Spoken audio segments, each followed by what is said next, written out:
Okay, so here's where we were last time. We were talking about change of variables, method change of variables. I drew a connection between this new method that we're seeing here and actually something that you all saw a long time ago, namely substitutions from single variable calculus. And so, in fact, I'd make the case you could call this the substitution rule for multivariable integrals. That'd be a reasonable choice.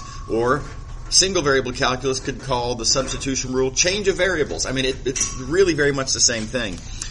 The upshot, now of course the formula is a little bit different, but the upshot here in the multivariable case is that if you have some domain over here, some undesirable domain, undesirable because of all the curves and corners and stuff, and if you have some integral to be done over this domain, I'll call it R, of f of x comma y, dx dy. If you would like to rewrite this as an integral in the UV plane, if you would like to, as I like to say, pull it back, right? I mean, the function goes to the right, but the integral pulls back to the left. That's how plugging in works, right? If you have an expression in terms of the output variables, plugging in makes it an expression in terms of the input variables. It effectively pulls backwards, right? If you want to rewrite that as an integral in the UV plane, just go ahead and plug in, one little asterisk, but go ahead and plug in. Don't forget x and y are functions of u and v. This function is called g. So x comma y is g of u comma v. Right, that's just plugging in. And the one little asterisk, the one thing you have to make sure to remember, to make it true and not nonsense, wishful thinking, is you have to plug in your stretching factor. Right? So you have to remember to multiply by the absolute value of the determinant of the Jacobian of that change of variables function before you just rewrite summarily, dx dy as du dv, which of course is not true. Dx dy is not du dv. Dx dy is the stretching factor times du dv. Or said differently, this g function stretches out area. When you push from the UV plane into the XY plane. I mean, look how much area got stretched. That teeny tiny little rectangle got stretched out into this great big, whatever that is, right? Shield looking thing. So that Jacobian determinant will account for how much stretching got happened. Okay. All right. So we went through an example last time. This was a very sort of just plug in kind of example. I gave you that the domain was an image as needed for change of variables. I gave you the change of variables function, right? This was kind of a plugging in example. And here's those details we talked about last time. So I'm going to go now to the next example. And this next one, I'm not going to give you the change of variables function. And we're going to have to figure out what the change of variables function is. But before I show you this example, let me say it's not an algorithmic process. You can't just take a change of variables question and just plug certain information into the following machine and turn the crank 3 times and out comes your change of variables function. You have to, there are certain kinds of examples where you'll see that certain kinds of ideas work. And hope that it works out in the problem that you find in the real world. Okay, so here we go. We're going to do an integral. Our domain is a certain square. Specifically, it's a square with these 4 vertices. So there's 4 points in the xy plane, and you guys can plot those points. It's these 4 points here, and that square then is this. So there's our domain. Now, if you take a section 4.3 point of view on this and say I'm going to slice, dx dy or dy dx, whichever way you want to go, you're either going to, as in slicing that direction, hit these 2 corners, or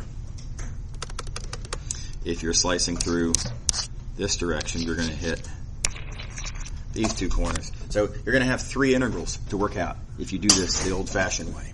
Right? So highly undesirable. Let's try to avoid that if we possibly can. Why 3? If you're hitting.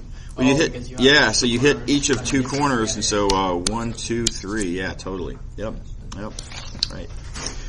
Okay, so I make the observation, this is largely an appeal to intuition, but I think this makes sense, that this square is exactly what you get when you apply a certain function to this square. So I appeal to your geometric intuition. What do you do to that blue square to turn it into the green square? Well, you rotate it around the origin by some amount. Right? Look at geometry problem. How much do you have to rotate? Well, don't forget we know the coordinates of that point and a little bit of trig, flashbacks to trig class. You can figure out that angle. And it ends up being pi over 6. Okay, so we need to figure out, if we want to understand this change of variables function that we're going to use here. By the way, we have a strong preference for this new domain. Right? The pullback domain's all lined up with the axes. That's an easy iterated integral. So if we're going to figure out what this change of variables function is, we just have to remember how to do rotations. And that's a linear transformation argument, so I refer you back to Chapter 3. We talked about this in Chapter 3. There's the matrix that executes that rotation by angle pi over 6. Right? So you got to think in terms of, what's the image of the first standard basis vector, what's the image of the second standard basis vector when you rotate them by the desired amount.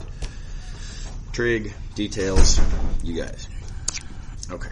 All right, so there's our change of variables function. And this is how it sort of multiplies out, right? There's x and y in terms of u and v. So explicitly, x, by way of this rotation, x is that formula, and y is that formula. Take the Jacobian, take the determinant. So that's some partial derivatives. These are really easy partial derivatives. And the Jacobian determinant, go through the usual process, and our Jacobian determinant is 1. Yeah? Everybody on board? Any questions about that?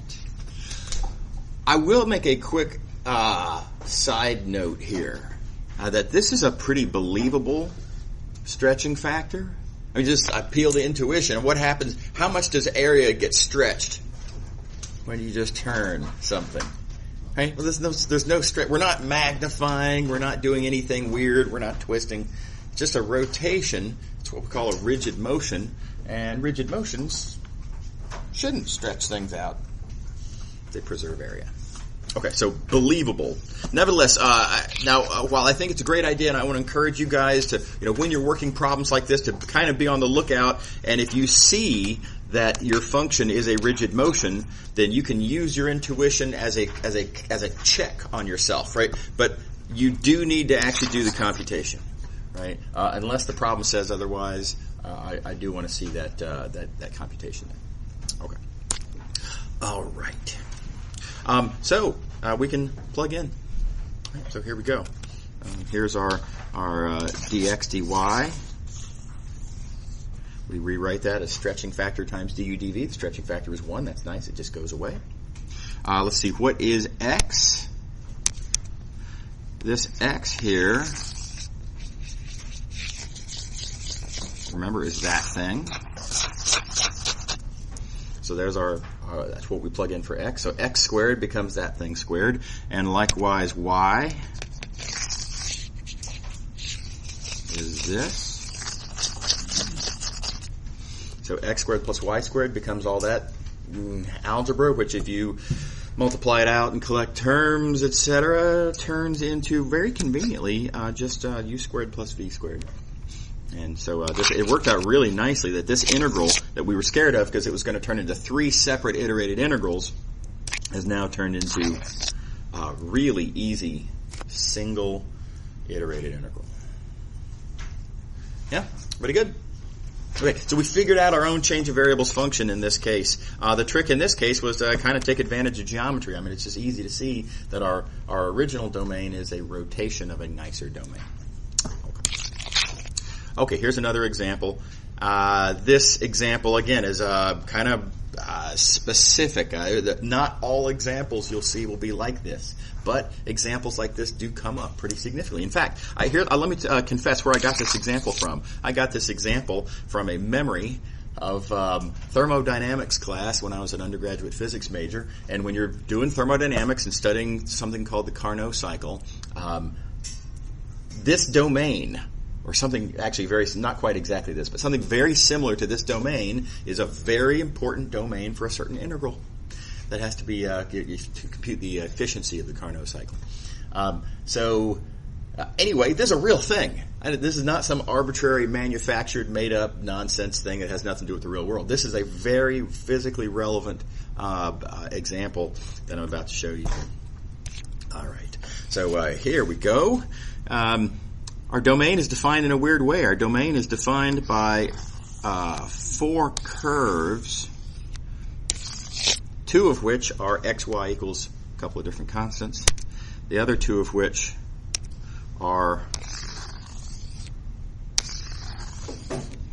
x, y squared equals various different constants. And I'm going to assert that these curves intersect like that. Now, roughly speaking, how do I know that these curves intersect like that? Well, hopefully y'all remember these green ones, right? Those are pretty standard curves. Those are hyperbolas, standard curves that you'll remember from Algebra 2 class, whenever they teach that these days. The blue ones, not terribly different in their form, and the way you can see the relationship between the blue curves and the green curves is just think about what happens when you have larger values of x or smaller values of x, or larger values of y, smaller values of y. Let's think about larger values of y, for example.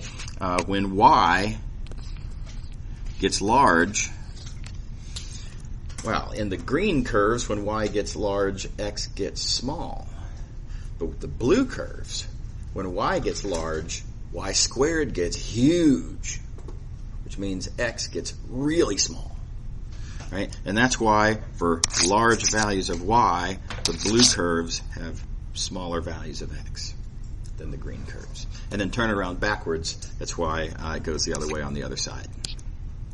Okay, so this is what these curves look like, and you can see that they are going to sort of slice off this region.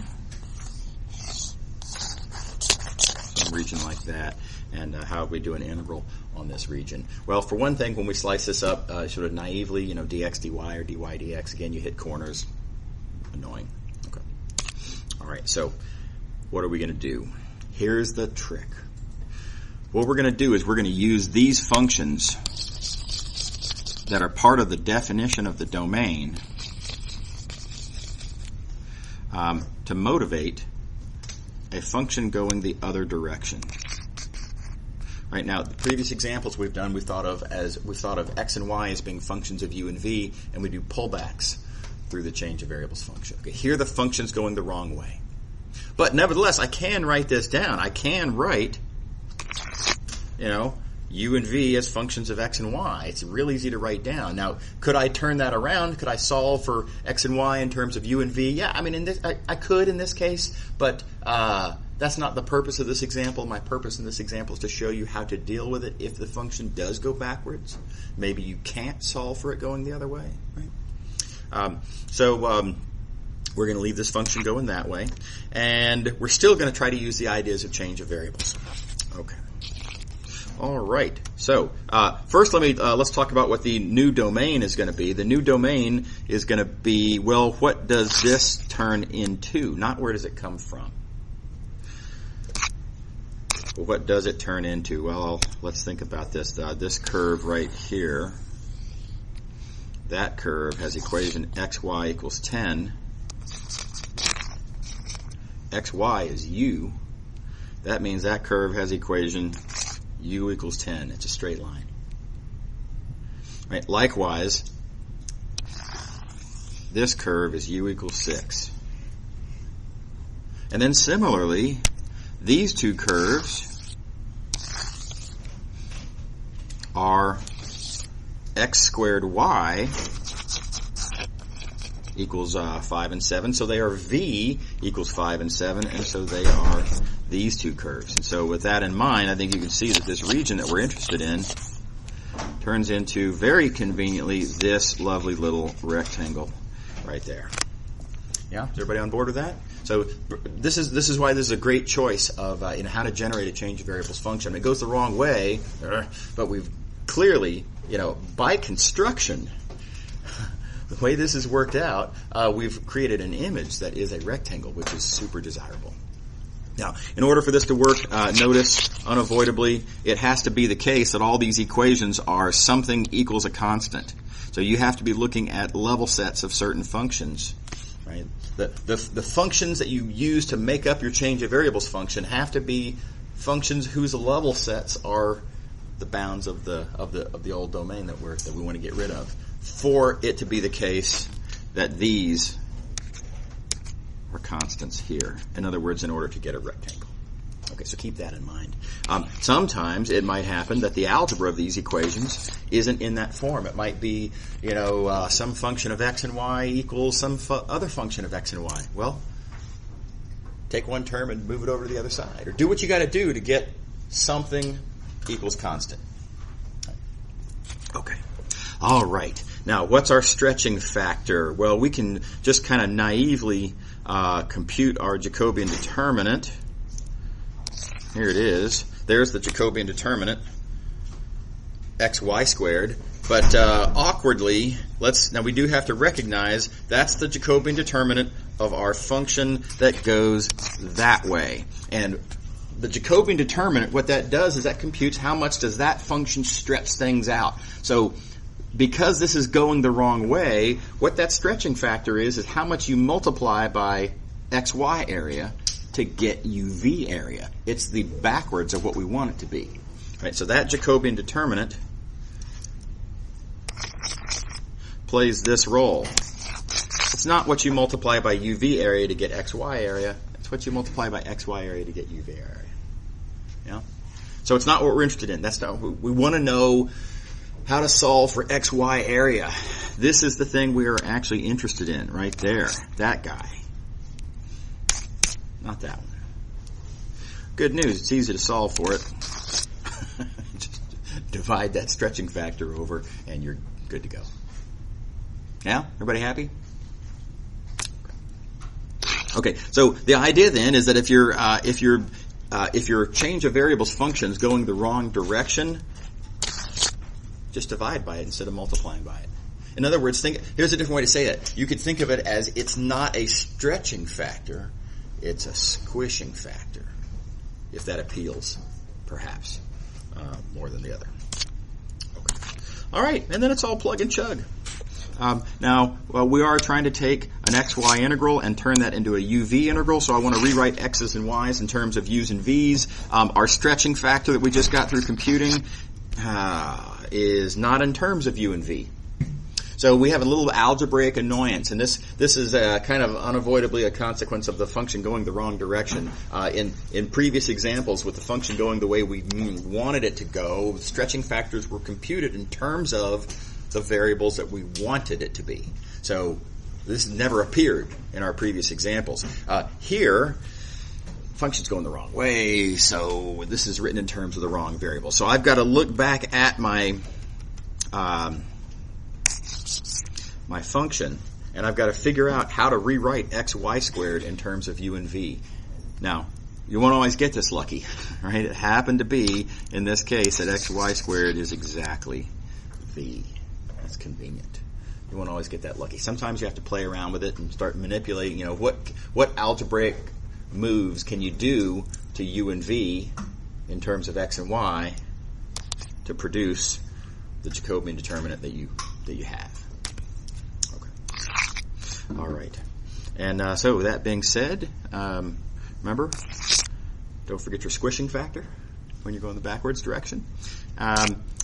Same issue with the integrand, x squared y cubed. I've got to rewrite that. How do I rewrite x squared y cubed? Well, you're going to have to play with it. What can I do to u and v to produce x squared y cubed? And so it becomes a little algebraic game, and you've got to play the game, do what you can, and not hard to persuade yourself that u times v, in this case, does that. And so that becomes this.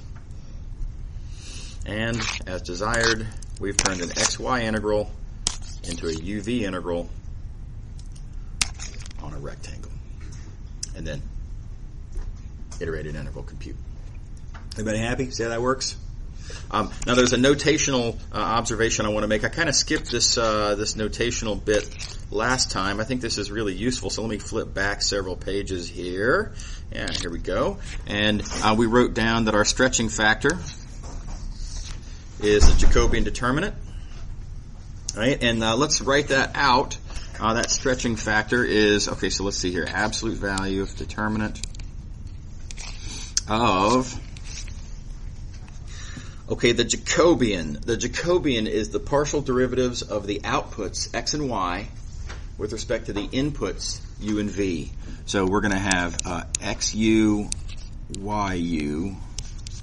xv, yv. Always the derivatives of the outputs in terms of the inputs. We always take the determinant. The notation that I want to show y'all, and this is very convenient, it's arguably a little sloppy, but it's so convenient that it's just makes a lot of sense. Is to just write that determinant as a fraction. Now, it's not actually a fraction, right? Certainly not a fraction. This notation is a little bit misleading. It's not a fraction, it's a determinant. But it's a factor. And it's what you multiply by one thing to get another thing. And factors, of course, as you all know, behave kind of like fractions, right? So writing it as a fraction, it's a little misleading, but anyway, it's very common and it's very convenient. So this is, I totally approve of this notation. I encourage y'all to use this notation. And notice all it says is, I'm taking the partials of, let's see here, taking the partials of x and y, that's my output variables, with respect to u and v, that's my input variables. Right? And of course, and then taking the determinant. So don't forget that this notation, this notation of writing it as a fraction, implicit in that notation is that we're taking a determinant of that Jacobian matrix. All right, everybody good? So why do I like this notation aside from, I don't know, it kind of looks cool. But aside from that, why do I like it? Well, let's go back to this example we just looked at. Right? And here's the formula that we ended up using. Right? We were interested in computing xy area in terms of uv area. Our function had gone in the backwards direction, right? So when we were computing u and v as functions of x and y, we agreed that we had to take a reciprocal. Right? This was the Jacobian determinant we actually computed, that because we were squishing, not stretching, we had to divide instead of multiply. That's addressed here. Right, so this is that formula. XY area, reciprocal of the Jacobian determinant, times UV area. Okay. On the other hand, let's suppose we had turned it around and turned this into a normal change of variables problem where x and y are functions of u and v. Well, here's our usual formula. This is what we would have worked with had we been able to solve for x and y in terms of u and v. And notice, looking at these two formulas together now, right? These are the same. These are the same. That means that these are the same. And that means that this thing that we're writing as a fraction behaves like a fraction in the sense that, if you compute one but you want to compute the other, then they are the reciprocals of each other that they appear to be by way of the fraction notation. So that's why I like it. I think it's great for that reason. We find ourselves in this circumstance up here with the ability to compute, let's see here, the Jacobian of h. Forget about h. Let's think of this thing as being partial uv, partial xy. It's visibly clear that we've computed partial uv, partial xy, because we're taking the partials of u and v with respect to x and y. Because that's all I know. Right? So of course we're taking partials of u and v with respect to x and y. So the notation reminds you that that's what you've got. Now what do you do with partial uv, partial xy? If you want to turn something with a dx, dy into something with a du, dv, the fraction notation tells you whether you should multiply or divide it. You don't even have to think about, wait a second, is this thing going backwards? Is this going is it going the right direction? Okay, I'm turning this into that. It's so easy to get yourself turned around, right? The fraction notation does the bookkeeping for you. Dx, dy, the fraction notation would suggest is this right? I mean, and again, it's a crime to say this, but it's like those cancel. Okay, right? They don't cancel, but you know what I mean. It's as if they cancel. And the fact that this is not the same as that tells you that you have to divide instead of multiply. Everybody happy with that? Anyway, I'm a fan. I encourage using this fractional notation. Okay. So we've seen several examples. I'm going to show you another big example of how to identify a change of variables function in a little while, but I do want to go off on a digression here for a minute first. By the way, I'm going to skip this section on change of variables in R3. I just want you all to read this. Punchline is it's morally the same formula. Again, you have some ugly domain. Can you imagine what a nightmare it would be to chop this thing up in the usual old-fashioned way, slicing this thing? So we'd be sideswiping so many faces. We'd be cutting through so many corners and edges in weird ways. It's unthinkable, right? But if you can find some way to make that the image of a more desirable domain, hopefully, fingers crossed, a rectangular box, wouldn't that be nice? Then you can make a pullback argument. The only thing you have to figure out in doing the pullback is ask how much do volumes get stretched out. So how much bigger is this volume than that volume, which we blow up for visual purposes. Note that the rectangular box is defined by vectors. Those vectors have images. Those are images by way of the derivative transformation. The argument is practically identical to what we did in the two-dimensional case. The algebra works out to be practically identical. Now you do get a 3x3 to compute the volume of the parallelepiped instead of an area of a parallelogram. But it is still the case that is the determinant of the Jacobian, as the algebra turns out. So, excuse me. I want y'all to read through these details on your own. It is, again, totally analogous. 3 instead of 2, but totally analogous to the argument we did for change of variables in 2 dimensions.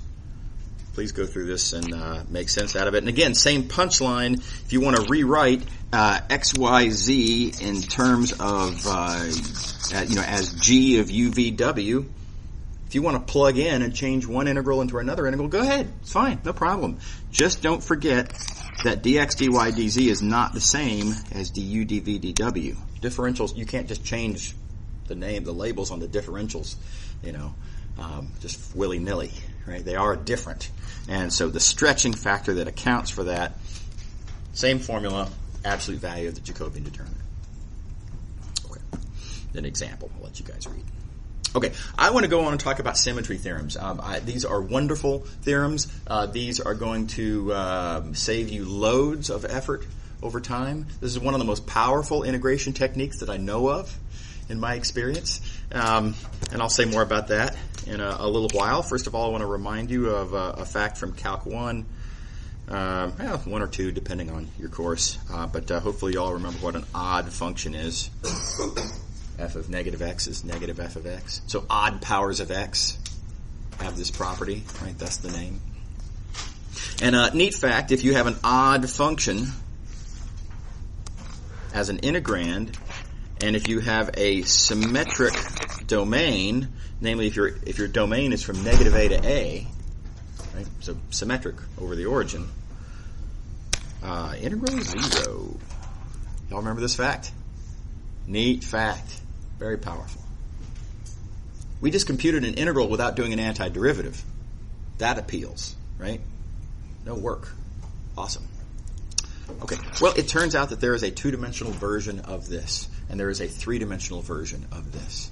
I'm going to say roughly exactly what you would expect. I do have to define a few terms. We have to generalize the ideas to the higher dimensional context. What do we mean by a reflection? Right? In 1 dimension, we just talk about a point A and it's negative. Well, you're reflecting over the origin. In R2, you can reflect over some arbitrary line. And a reflection over a line is exactly what you think it is. If this is your line, come on. This is your line. Then, given a point, the reflection is the point such that this line segment is perpendicularly bisected by the line, right? So every point has a unique reflection over a given line. Everybody happy with that as a geometric concept? I'm going to make this the definition of the reflection over a line. Okay. We say that a set is symmetric if points and their reflections are simultaneously in or not in the given set. So for example, let me draw an example of a symmetric domain. If I have the artistic competence to do this, let's see here. Let me take pity on myself and just do it with rectangular shapes here. So that shape is symmetric because if you have any point in the set, its reflection is in the set. And furthermore, if you have any point that's not in the set, its reflection is not in the set. So the point is in the set if and only if its reflection is in the set. Right? Everybody happy with this idea of symmetric domain, Rorschach test, or however you want to think about it?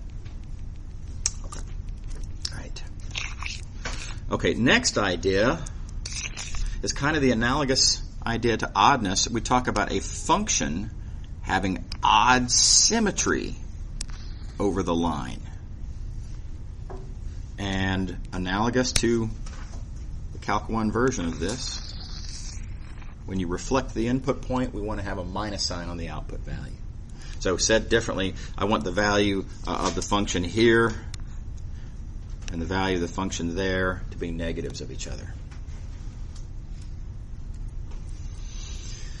Everybody good with that? Okay. All right. You can do the same thing in R3, by the way. Now, in R3, it's three-dimensional instead of two-dimensional. It makes it seem like it's a little bit harder. It's arguably more familiar. Reflection through a plane or reflection over a plane is the more familiar kind of reflection. Anytime you look in a mirror, you are looking at a reflection through a plane. Right? So this is very physically familiar concept. And again, line segments perpendicularly bisected, so same definition. A set is symmetric, same definition. A function has odd symmetry over a plane, same definition. When you reflect the input, you get the negative value of the output. Right? So totally analogous ideas. And with these definitions made, the symmetry theorems work just like you would hope. Here they are. Now, I am going to do a hand wave, and I know I just got through saying you can't do this on an exam, but I'm going to do it here because I need to, and it's convenient, and it's fine for this purpose. It's harder in general. It's harder to prove a general fact about a category of functions, but I'm just going to assert that when you reflect, the stretching factor is 1. I think, again, this is a very natural appeal, right? If you take something and just turn it over, the area doesn't change. It's upside down, but the area, it's the same size. Okay. All right. Okay, so here's our first theorem. If you're looking at some integral, if the domain is symmetric over a line, if the integrand has odd symmetry over the same line, then your integral is equal to 0. Just like in Calc 1. I think it's pretty satisfying. Does anybody have any questions about this? I am going to show you a proof of this. Everybody happy with the statement? I do want to emphasize this is really important. It's got to be the same line. It's no good if your domain is symmetric over this line, right? But the odd symmetry is from reflections over the some different line. Well, who cares? You need it to be the same line so that you can compare what's going on one side with what's going on the other side and have those terms in the Riemann sum cancel. So it's got to be the same line. You got to be very careful about this. It's super dangerous to look at a question and say, "Oh, my domain's symmetric. I can see an odd symmetry in my function," and just, kind of snap your fingers, declare victory, say equals 0 by symmetry, move on to the next question, and it's wrong, right? And it's super dangerous, I say, because there's nothing I can give partial credit for there, right? Nothing that the student has stated in such a statement is both true and relevant to to an actual solution to the problem. So dangerous. So be really careful about that. It's got to be the same line. Okay, so let me show you why this thing works. And by the way, same thing in 3 dimensions. I'm going to let you guys do the proof in 3 dimensions by analogy to what I'm about to show you here. Here's the 2-dimensional proof. So step 1, don't forget our domain is symmetric. So I can rewrite the integral over our domain D to an integral over the reflection of the domain D, because the reflection of D is D. Nothing happened there, right? Didn't do anything. Okay, now let's look at this integral here. Here I have an integral over an image domain. We just got through talking about change of variables, right? Change of variables addresses the question of what if you're doing an integral over a domain that is an image of a different domain, and we made the observation you can do a pullback. So that's what happens in this next line here. I'm doing a pullback, and you'll notice that I've rewritten the image as just where, you know, it's pre-image, which of course is the same domain, but let's not worry about that at the moment. We pulled back the domain. We plugged in the function.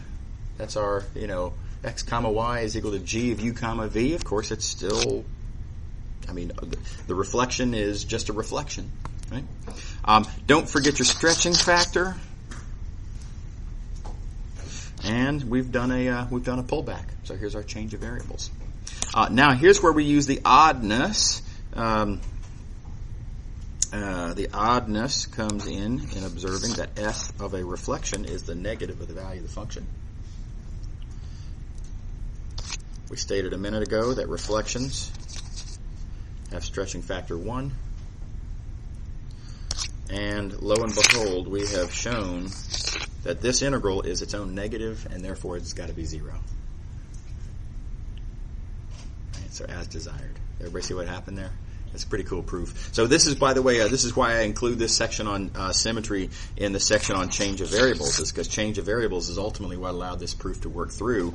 And, of course, you can also see in this proof why we need the symmetry of the domain and why we need the oddness of the function. Okay. All right. So analogous proof for the 3-dimensional version. I'd like y'all to take a whack at that yourselves. It's very, very. It's totally the same thing, right? So, but think it through and, you know, make sure that you can fill in those blanks. Okay. All right. So let's do one. Here is an integral. I want to do a double integral of that function over the unit disk. Now you could view this as a section 5.3 problem, right? Because we've got a domain. We can slice it up. I mean, it'd be a little annoying when we slice up the unit disk. We're going to get square roots in our bounds. And with square roots in our bounds, we're going to have square roots in the outside integral. And so, I mean, the integral here might get annoying. This might be a bad integral. You can crank it out if you want. But I'm going to do this in a much easier way, and that is to make a symmetry argument. And I'm going to sweep under the rug one thing.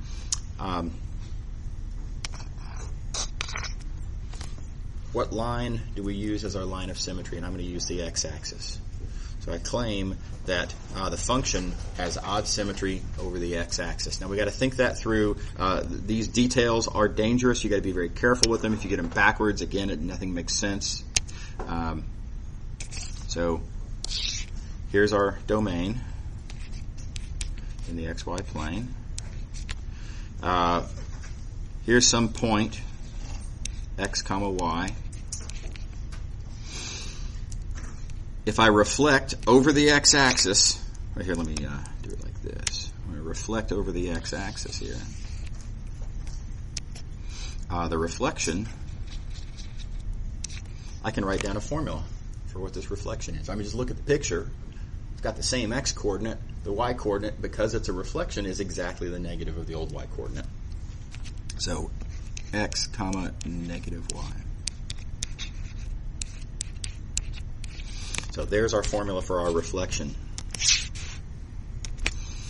And there is something a little bit counterintuitive about this. I don't know, maybe counterintuitive is the wrong word, but something potentially confusing. Let me say that.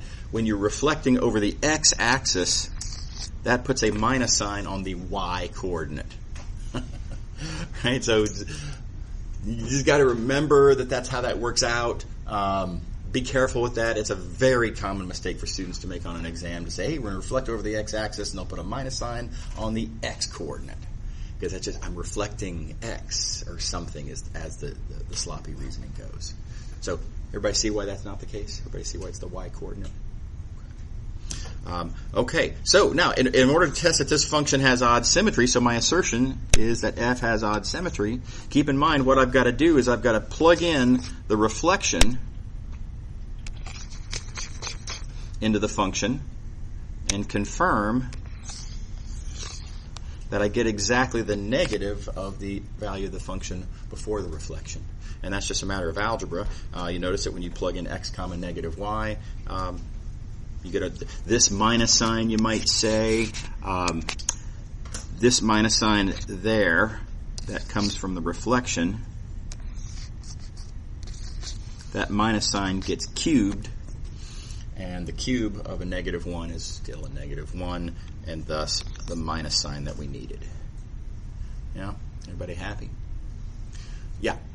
So essentially we start out by using this sort of reasoning geometrically to figure out where the domain is symmetric, and then we sort of hypothesize the best strategy for how that would apply to the given function. And well, try it out. I mean, chronologically, let me finish this example first, and I'll get to the, what's the strategic order of thinking it through. Yeah, it's a great question. It's definitely something we need to talk about, but let me finish the details first. Yeah.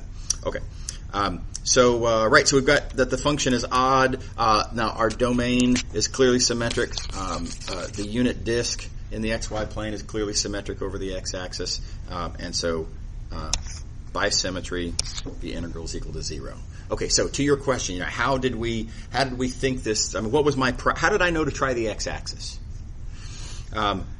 You have to keep in mind a couple of factors as you're entertaining this question of, what line of symmetry do I choose? And by the way, worse, is there a line of symmetry that I can conceivably use? Right? So there's no guarantee that just because you're stuck on an ugly integral that it's necessarily going to have a symmetry argument. Okay, so I reason as follows. I like to first look at the domain, because domains are geometrically pretty easy to look at. Right? This is a disk. Disks are chock full of symmetries. They're symmetric over a lot of lines. We got a lot of choices here. I feel like if there's going to be a line that works both for the domain and the integrand, the domain is the easy challenge because it's got so much symmetry. Right? Okay, so what about the function? Let's look at this. How can I tell that this has a symmetry and what that line of symmetry is? Well, it's just kind of strategic thinking here. Look at that 3. Right? I think the 3 is the giveaway. Right? We know, in fact, it's right there in the terminology. We call these functions odd, right? Because odd powers have that property. So strategically thinking, looking at this function, I'm thinking, hey, if I could come up with a reflection that will stick a minus sign on the y-coordinate, then I'm going to get what I want. That minus sign on the y-coordinate will cause a minus sign to get cubed, and that's going to give me the minus sign and the result that I need. Right? So looking at this function, where the odd power is tells me what I want to get a minus sign in the reflection, and then that pretty much tells me what I want the reflection to look like. And once I know what the reflection looks like, then that tells me what my line of symmetry is, namely the x-axis. So does that answer your question? Yeah. Now you do have to double check at that point and make sure that the domain is symmetric over that same line. Now, of course, the disk is, right? But it is critical that it be symmetric over the same line. Okay. All right. So let me go through the next example. I'm going to go through it quickly. It's got a lot in common. So here you go, same integrand, x squared, y cubed. The triangle has vertices. We see a lot of 1s and 0s. We're thinking symmetry at this point. Let's draw a picture of what that domain looks like. Let's see here. Okay, so 0, 1, negative 1, 0, and 1, 0. And, oh yeah, nice, pretty, oh, come on, do better than that. Nice, pretty triangle, symmetric, integrals equal to 0 by symmetry. So it's tempting to try. A lot of students step on this landmine. The argument does not work. Right? But I wanted to sort of deliberately step on the landmine because it is so tempting. You look at this picture and you think, oh wow, what a lovely little triangle there. Right? It's symmetric over that line. Isn't that nice? This function we already know is symmetric. And you see daylight at the end of the tunnel and you run for it and you step on the landmine. Everybody see what I'm talking about? Okay. So why does this argument fail? Well, it's because it's a different line. Right? The domain is symmetric over the y-axis and only the y-axis. Right? The domain is not symmetric over the x-axis. It just isn't. Right? Big failure. The function does not have odd symmetry over that. You reflect over the y-axis, you're putting a minus sign on the x-coordinate, and that x-coordinate gets squared, not cubed. Even power, not odd power. This does not have that odd symmetry. In fact, the integrand is only symmetric over the x-axis. So this is a swing and a miss. Right? Each of the integrand and the domain both have a symmetry, but they don't line up, and so the symmetry argument fails. There is no symmetry argument to make here. If you want to compute this integral, you got to do it by, the old-fashioned way. You got to brute force this integral. Everybody happy with that? Okay. All right. And by the way, another sort of obvious, I don't want to say obvious, but here's another sanity check that a symmetry argument could not work. I love sanity checks. In other words, if you can look at something and qualitatively observe that a certain feature there would have to hold, but it doesn't, right? And then you know that it's not even worth spending your time on something. This domain has the feature that y is always positive. That means that this factor, what did I just do? I don't know how I did that. That is always positive, right? But this factor here is a square, so that's always positive. So we're looking at an integrand here that's always positive. How could the integral be 0? Instantly we know that so there couldn't possibly be a symmetry argument. Yeah? Everybody good? By the way, some of you might be thinking, okay, I'll use the even symmetry argument. Do y'all remember the even symmetry argument from Calc 1 or Calc 2 or somewhere along there? And if a function has even symmetry, then you can cut it in half and do an integral on just 1/2 of it and then multiply by 2 at the end, right? I want to point out that I am conspicuously leaving that out. It's not in the book. I made a conscious choice to not put that in the book because I don't think it doesn't really buy you much computationally. So all that does is that turns an integral into a different integral, the bounds of which are not that different. Right? And if you were to actually slice it up and go through and brute force do it the hard way, you're still going to get that 2. Right? It doesn't save you hardly any trouble at all to use that theorem.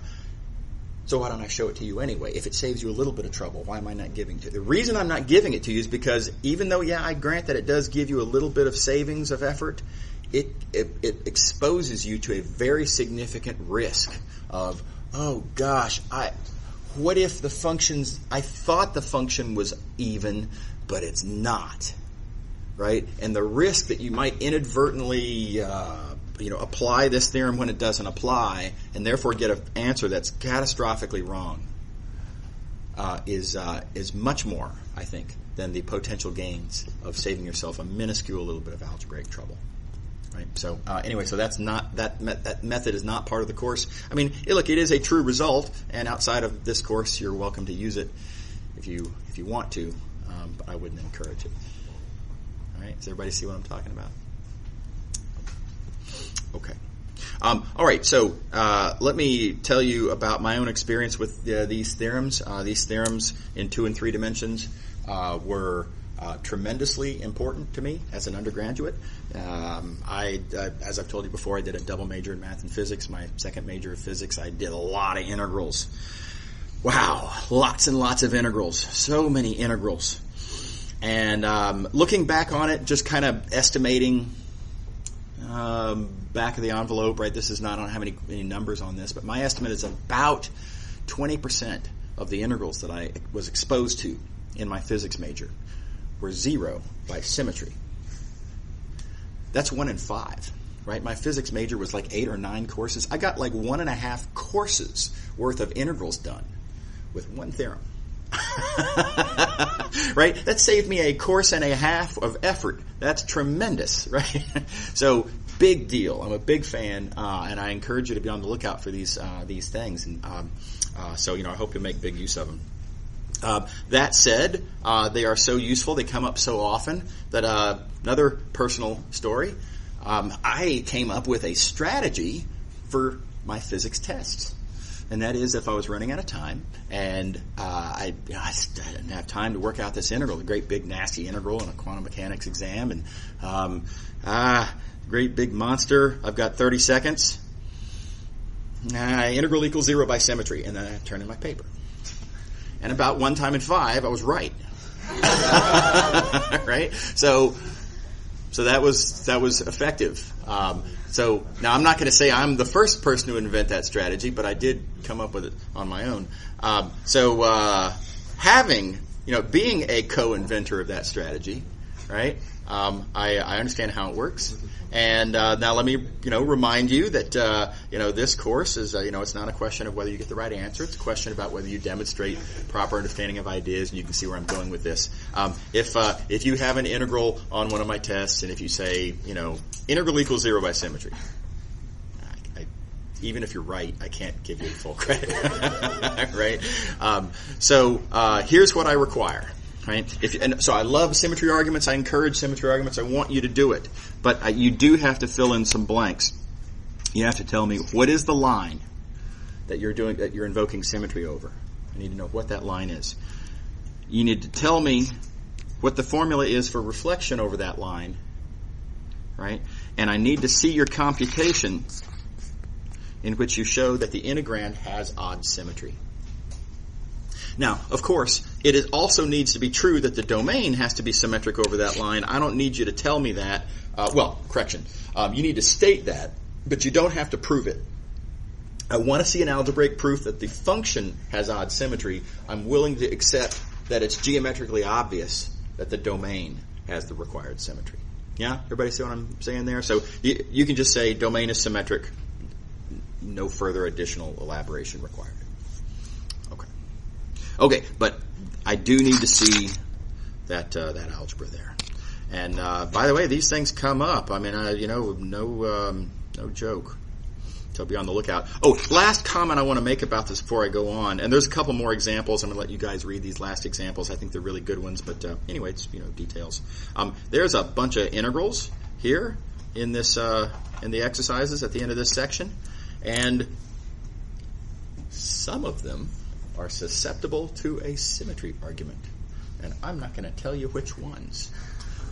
Because that's how it works in the real world, right? In the real world, the integrals come at you, and they do not come with little labels that says, use a symmetry argument, right? So the way, you're going to use these ideas in your, in your life, in your, academic or professional life, is by noticing them unannounced. Right. So anyway, heads up. And by the way, it's not just this section. It is going to be throughout the rest of the book.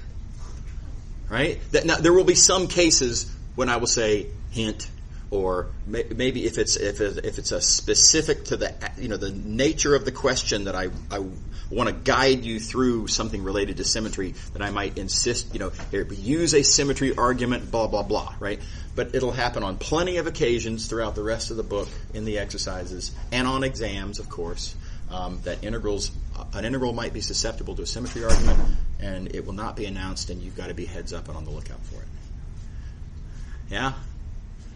Okay. All right. Okay. So, moving along. Integrals and coordinate systems. This is my next example of change of variable functions. Right, we talked about how to find change of variables functions. Correction, I talked about a couple of instances in which the nature of the question might lend itself to giving you a change of variables function. So here's another one, and it's when there's a coordinate system involved. Right. So I claim that if you think about it, I'll do it like this. When I write down this relationship between, x and y and r and theta, that's just a little bit of trig, but we didn't think about this at the time, but you could interpret this as a function, right? Instead of thinking of this as relationships between coordinates that all happen over here, you could think of it as, hey, I have a function that takes the r theta plane, points in the r theta plane, and it returns to me points in the xy plane. X and y are functions of, well, it's not u and v, but it's r and theta. So you can think of the polar coordinates function as a change of variables function. And it's a fantastic change of variables function, as it turns out. Okay, so I'll show you an example how this can be used. Let's look at this domain here. So that's a quarter disk. Now, y'all can totally slice this up. There's no corners in the slicing process. You could turn it into an iterated integral. But as we've already discussed, that iterated integral is going to have square roots in the bounds. That means that the outer integral is going to have square roots in the integrand. And that means you're doing trig substitutions or something. I mean, it could be ugly, right? It could be a nasty rectangular integral. Okay, so let me notice that this curve here has a really simple polar equation. The equation of that curve in polar coordinates is r equals 1. So that curve, when you plug into the polar coordinates change of variables function, purple goes to purple. All right. Now, furthermore, this goes to there, right? This is the line r equals 0. Well, r equals 0 is this point there. And this line is theta equals 0, where r goes from 0 to 1, so okay. Right? And this line is theta equals pi over 2. R goes from 0 to 1, so there. Right, so punchline then, if I'm doing a double integral over this region, I can say, well, let's use the polar coordinates change of variables function. Right? I can do a pullback, and my new domain is a rectangle, no square roots at all. Isn't that nice? Everybody happy with that? We just saved ourselves some trig substitutions. This is great. Okay. All right. Now, if we're going to do this, we do have to know what the change of variable stretching factor is. So here's a calculation. There's the Jacobian matrix for the polar coordinates change of variables functions. And keep in mind, the polar coordinate change of variables function, that's a long way of saying x is our cosine theta, y is our sine theta, right? It's the same old formulas. Okay. So take the determinant, go through, Pythagorean identity comes up, and we get absolute value of r. Now, here's the really good news. It's always going to be the absolute value of r, right? Anytime you use this change of variables function, it doesn't really matter what your domain is. If you get a new domain, you get a new pullback. If you get a different domain, you get a different pullback. Whatever, as long as you're using this same function, it's going to have the same stretching factor. So you can just memorize absolute value of r. So I encourage you to memorize that stretching factor. It's very convenient. Now, there is that absolute value, and that's irritating. Good news. Look at the picture. For all of these points in my new domain, r is clearly positive. So I can lose the absolute values. It's just R. Right? And by the way, this is, again, always the case. It's always the case that if you go to the trouble of making sure that when you, when you do your pullback, if you always make sure to choose positive values of R, remember there's different choices you can make. You can add pi to theta, and R is negative, and all these different sort of weird points of view. Just don't take any unnecessarily weird and awkward points of view on your polar coordinates. R is gonna be positive anyway. Right? So now we do have to make this a requirement. You have to, it seems weird. You have to do this thing that you want to do. You have to choose positive values of R and easy natural choices corresponding for theta. But always choosing positive values of R will mean that your Jacobian determinant will always have absolute value, just R. Okay, so our integral, our dx dy integral, turns into what we call a polar coordinate integral, with the differential being r dr d theta. So, everybody happy with that? Everybody good? So, in fact, I encourage you to memorize this as a single thing. Dx dy equals r dr d theta. It's always the same. Asterisk, don't forget to choose positive values of R to make it true. Okay, so r dr d theta. I have a little bit of advice on this. I've gotten in trouble on many occasions myself by spending time thinking about other aspects of the question. We've got to talk about the bounds, by the way. I haven't talked about the bounds yet. But thinking about other things, and then, oops, I just forget the R. It happens more than you would think. And I wouldn't have figured I'd be the kind of person to forget that, but I am. And I think everyone is. So here's my solution to that problem. My solution, I don't ever write down dr d theta by itself. I try to never write down dr d theta by itself. I'll always write r dr d theta all at the same time. If you make if it becomes a personal rule for you, I don't ever write down dr d theta by itself. I always write r dr d theta all together. Then you can't forget it. Okay. Anyway, for your consideration. Okay, the bounds. We pulled back our domain. I've already talked about what this new domain is. And you can see here that R goes from 0 to 1, and theta goes from 0 to pi over 2. Thus, these bounds given the order that I sliced. Everybody happy? Okay. Okay. Cylindrical coordinates, same deal, right? So we've in the past thought of cylindrical coordinates as different ways to talk about points in space in the sort of the same space, and x, y, and z can be related to r, theta, and z by certain formulas. But now let me just make the observation: those give x, y, and z as functions of r, theta, and z, and again we have a function from one 3 space to another 3 space, and we can view it as a change of variables function. And for example, let's look at this domain here. Suppose we're interested in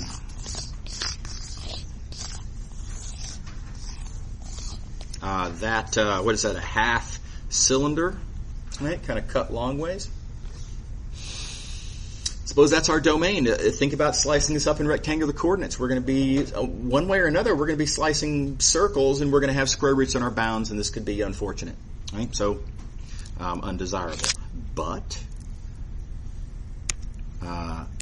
this plane here, that's the plane where R is 1.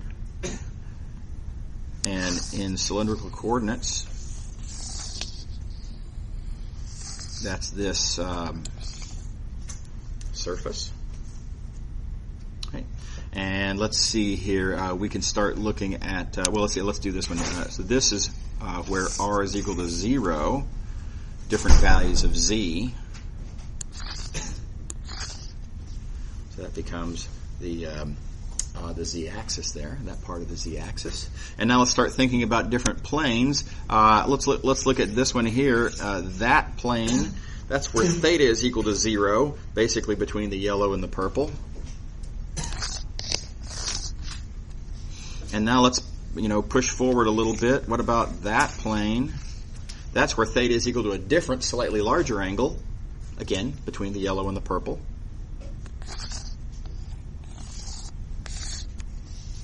Right, and keep pushing along. And that goes to that plane. And so I argue, think it through, that this is the image of that. Or said differently, if I find myself interested in doing an integral on that domain, I can do a pullback, and the pullback is this rectangular box in r theta z space, and we love rectangular boxes. We get triple integrals with bounds that are constants. Life is good. Okay, so just like polar coordinates, you can think of polar coordinates as a change of variables function. Likewise, you can think of cylindrical coordinates as a change of variables function. And so we are motivated then to compute its stretching factor.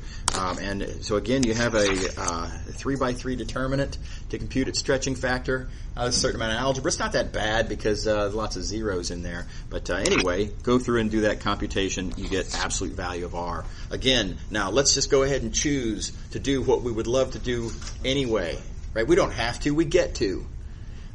Always choose R to be positive. Right? If you just say, I insist that I'm always going to do the most convenient thing and choose R to be positive, then that stretching factor is R. So again, you have an easy formula to remember for your differentials. dx, dy, dz is R dr d theta dz.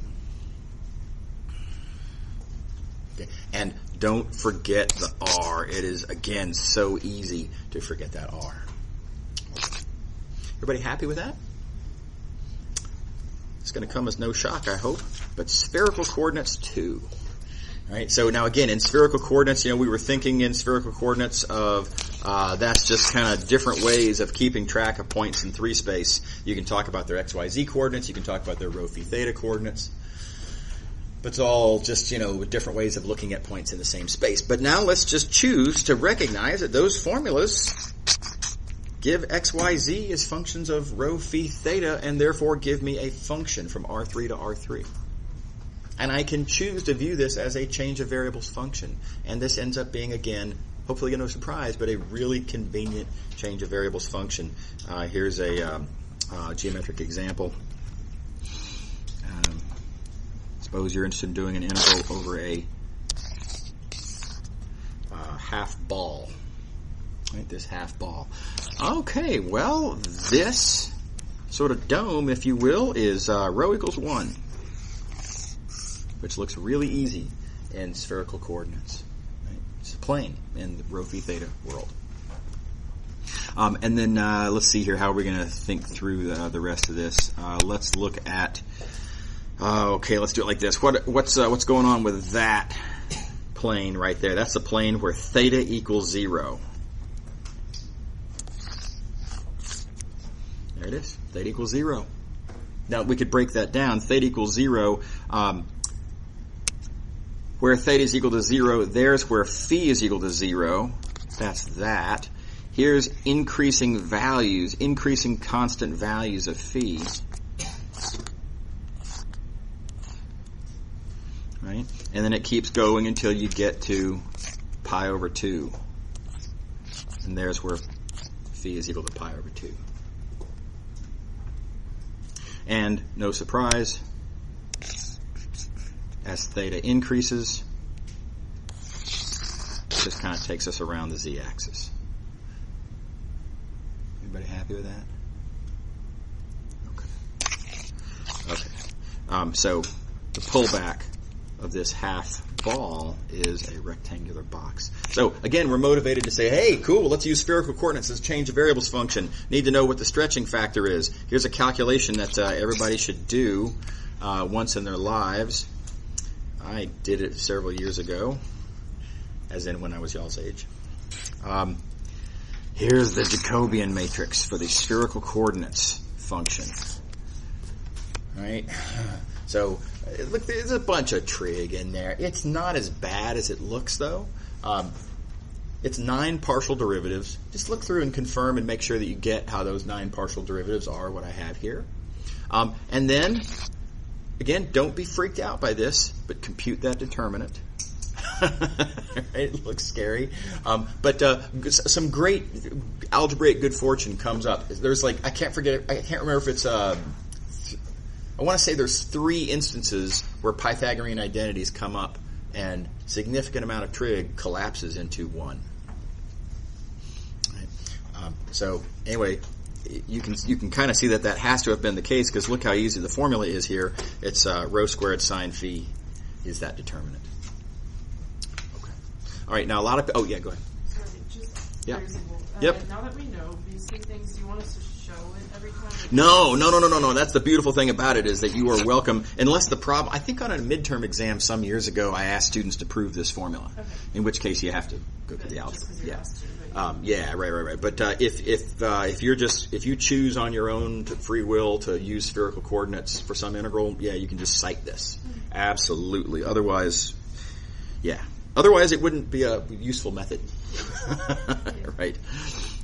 Okay. So a lot of people misunderstand the rule of when you get rid of the absolute values. A lot of people think too much by analogy and think, see, in polar coordinates, it was r that had to be positive. In cylindrical coordinates, r had to be positive. And so I guess in spherical coordinates, we need for rho to be positive. That's not at all right. I mean, look at this expression. Who cares if rho is positive? Rho gets squared. If rho is negative, whatever. Who cares? Right? What you need, what has the potential to be negative, and we very much don't want it to be, is sine phi. Right? So this is what imposes a requirement on us. So we need to make sure that sine phi is never negative. Because I want to get rid of those absolute values and not worry about them. So in order to make sure sine phi is always positive, think back to how trig works. I need to require that phi be between 0 and pi. So that's a rule you got to stick with. You got to make sure you stick with phi between 0 and pi. Now again, here's the good news. That's what we want to do anyway, right? It's really weird to think about values of phi that are outside of the range from 0 to pi. There's phi equals 0. There's phi equals pi. That's how we think of phis. Right? So again, the rule is make sure to do the most convenient choice of your spherical coordinates. Right? So it's another one of those, do you have to or do you get to kind of situations. Okay. All right. Okay. So